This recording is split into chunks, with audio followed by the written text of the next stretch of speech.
தாய்மொழி நாள். இந்த நாள் குறித்து அங்கங்கே நிகழ்ச்சிகள் இடம்பெற்றிருக்கும். இந்த நாள் குறித்த வரலாறுகள் பேசப்பட்டிருக்கும்.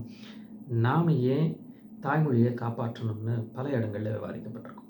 ஆனால் இதுக்குள்ளார ஒரு செய்தி மறைந்து கிடைக்கிறத நாம் யாருமே பார்த்துருக்க மாட்டோமோன்னு எனக்கு தோணுது.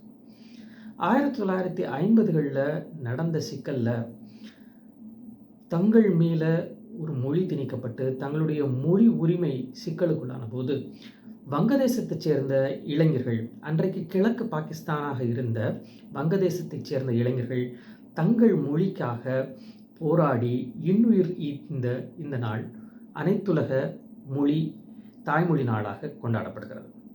ஆனால் இங்கே இருக்கக்கூடிய செய்தி என்னென்னா, 1930களிலேயே குறிப்பாக 1937ஆம் ஆண்டு இந்தியாவில் தமிழ்நாட்டில் தமிழ் மொழி உரிமைக்காக தமிழர்கள் இன்னுயிர் ஈந்தனர். அந்த வரலாறு அன்றைய நாள் உலக சர்வதேச தாய்மொழி நாளாக குறிக்கப்படலை. ஏன் நம்முடைய குரல் உலக அரங்கத்தில் ஏன் ஆவணப்படுத்தப்படலை?